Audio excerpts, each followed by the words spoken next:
had Zak Slayback. He's from an organization called Praxis.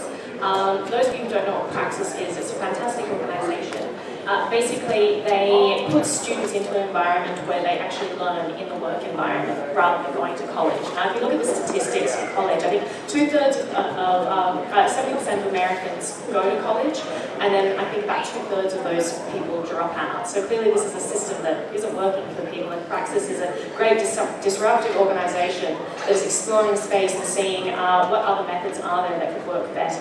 So I will bring Zak up and he can tell you more about that. Alright, hi everybody. So I realized that the talk title is Can We Kill College by Disrupting Higher Education? And I'm not really interested in killing college or keeping it alive one way or the other. But to tell you a little bit about what Praxis does, we are definitely in the higher education space. So what we do is we take entrepreneurially we place them in startups, small and medium-sized businesses, fast-growing companies all around the country, where they work for 10 months with entrepreneurs. While they're there, they're completing a diverse, highly personalized professional and personal development curriculum that is designed by Praxis staff that are assigned to them to essentially be professional coaches for them. So, now, Naomi talked a little bit about earlier that there's a lot of cross-pollination in this space, right? And you're probably wondering what Praxis really has to do with Bitcoin or blockchain technology. And the thing that I think higher education can really learn from blockchain technology and the larger motivating values behind it is that the college degree as a credential requires a lot of trust. If you've ever done hiring, you know this, right? A college degree is a signal that somebody meets a minimum standard. And ideally, depending on what institution they're coming from, the more elite the institution in a given field, the more trust you should be able to place in that individual and in that institution. A more reputable institution gets more trust. So if you're trying to hire an engineer, you hire somebody from, a candidate from, say, Stanford, and you look at a candidate from, say, University of Phoenix, there's more trust imbued in Stanford as an institution. This person can signal more basic competence, right, or a higher level of basic competency. This requires employers to really take institutions at their word. And one of the things that we've seen is with the rise of the internet, people have figured out how to get into the colleges much more easily than they have in the past. You go to any college forum, you'll find high schoolers spreading, even middle schoolers spreading, how do I get into that Ivy League school? How do I get into Stanford? And really people found ways to hack the admissions process. So you get a lot of people going to elite institutions who end up being pretty terrible hires in the end. This creates a problem for employers. It also creates a problem for young people. So the college degree requires trust in these institutions, but this trust is oftentimes misplaced. You're just going to take Stanford or Penn or MIT or Princeton at their word that they're going to be able to find a better candidate for you than somebody else. And you get to see the BA, you might get to see the transcript, but depending on their, you just take their GPA, you take where they got their BA from, you say, okay, this person should know their stuff, right? I think that this is a really dangerous way to do hiring. And I think that it requires us to take a lot of a gamble on these institutions and take them at their word.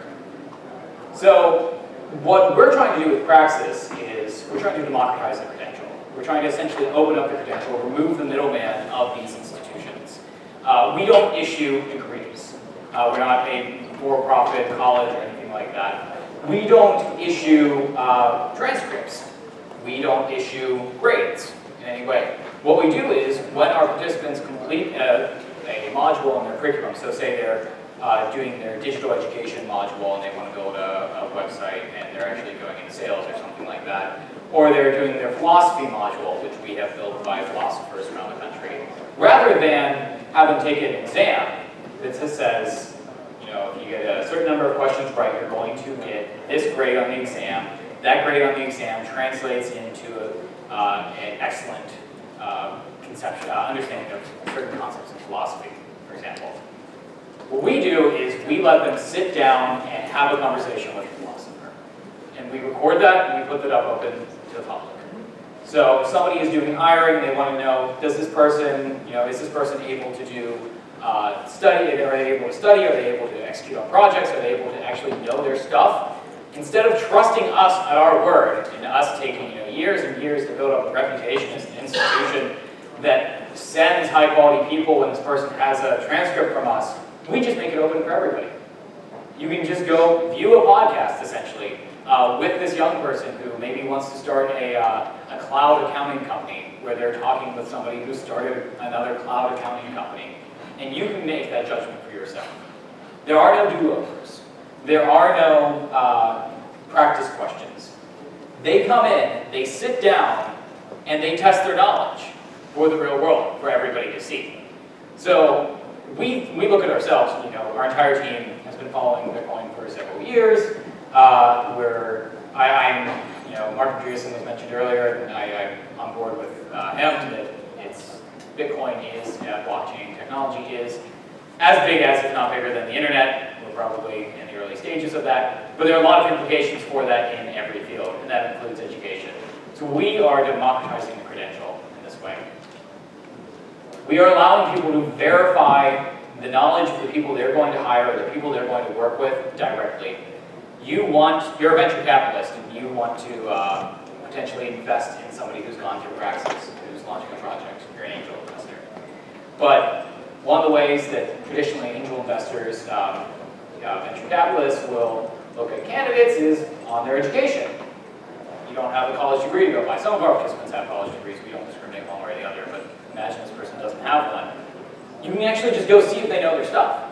If they're able to talk about bioethics with a professional bioethicist, if they're able to talk about econometrics with a professional econometrician, if they're able to talk about fundraising with a venture capitalist, they most likely know their stuff at a higher level than somebody who can just simply pass an exam. Our business partners bring in our participants and they work with them for 10 months. And while they're working there, they're being paid $10 an hour by the business partner. And they're essentially, the word doesn't really exist yet in the English language. They're somewhere between an intern and an apprentice. I've had business partners describe them as interns on steroids, which I kind of like. I like the idea of an apprenticeship, but then you have this idea of a kid following you around for 10 months, which some people are a little turned off by. But while they're working there, they're adding real value to the workplace. They're not just grabbing coffee for people. They're not just making copies for people. They're trying to get a real-world education. Praxis, the definition of praxis is the application of theory. And that's exactly what we're motivated by. This dashing young man was one of our participants from our second class. And he was working at BitPay in Atlanta, Georgia. He was a high school graduate, 18 years old, fresh out of high school. He came, applied to the program. He originally applied to be my intern, and I told him, no, I actually think you should apply to the program. He ended up applying to the program, getting in. We have about a 10% acceptance rate, so we're not just sending anybody off to companies to go work for them. And he worked there for at least 10 months in marketing. Eventually, if you go to the BitPay website right now, if you on your smartphone, you go to the BitPay website, all of the copy on there was written by him. Our participants actually do a portfolio project that shows off what they learned at their business partner at the end of the program. For him, it was rewriting all the copy on all of BitPay's websites. So at the end of the program, BitPay decided to bring him on. 18 years old, no college degree, working at one of the world's largest Bitcoin startups. So BitPay was able to trust him because they didn't have to trust us about a credential. They were able to see that he actually knows what he's talking about. So I think that what you're going to see in higher education is that the institutions will have to move towards some sort of democratized, open system. You see more and more colleges are kind of moving towards this. They think that doing stuff like MOOCs is going to do this, but the reason why MOOCs don't work is because the reason why people go to college is to signal something to employers. I could go and I could get right now, if I just sat down for 6 months straight, I could get an education from essentially Yale online through MOOCs. But that wouldn't do anything for employers. That would just tell them, oh, I sat on my couch for 6 months and watched videos online. What employers need is they need a signal of competence. The signal of competence best comes across by actual work experience and being able to see that somebody actually knows what they're talking about that they're writing. And that's what we're hoping to do with Praxis. So happy to take questions.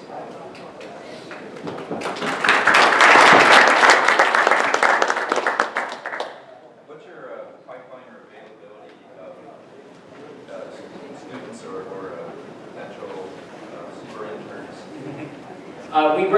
We launch new cohorts every month. Our participants do a 2-month professionalism boot camp with us first before they go to their business partners. So if they do come into the program a little green, we help put them together. So every month we're launching new classes, and the participants work there for 10 months. So the program in total for them is 12 months, but for the business partners it's 10. And then if the employer is not located where they are, basis to relocate, how is that conversation? Participants, when they apply the program, can apply. On the application, they can say whether or not they have geographical restrictions. If they do, we work hard to find business partners in their region. We have business partners located all across the continental United States. But a lot of them move. We kind of encourage them if they can to move. Because everything we're motivated by is being in the driver's seat of your life. And if you move away from home at 18, that's a lot better than staying at home. Back there, yeah. Yeah, in terms of competence, let's say that someone goes through your program and they actually increase their competence. Yep.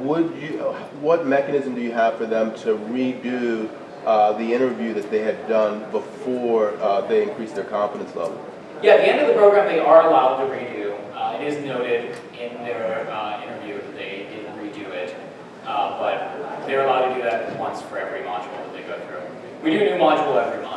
So our modules are actually 30-day professional development projects where they have a Praxis mentor assigned to them and essentially asks them, okay, what do you want to achieve from the program? What do you want to achieve in the next 2 years? What do you want to achieve in the next 5 years? Let's build a 10-month PDP is what we call them for you. So let's say in the first PDP they want to do a little bit about philosophy because they are interested in maybe learning a little bit about liberal arts. They don't perform very well in their interview. They come back to us and they tell us, okay, I didn't think I did very well in that. I've been reading up more on philosophy. Would you let me have this conversation again? And we will let them have it again before we get the program. We noted that it would be the second one that they've had. But, you know, if they can increase their competency, they can increase their competency. We'll be able to show that off. Yes. So the participants pay us a tuition. Business partners pay them an hourly wage. How it works out for the participants is this net tuition 0. So business partners pay them a floor of $10 an hour for 30 hours a week, which ends up being $12,000 over the span of the program. Participants pay us $12,000.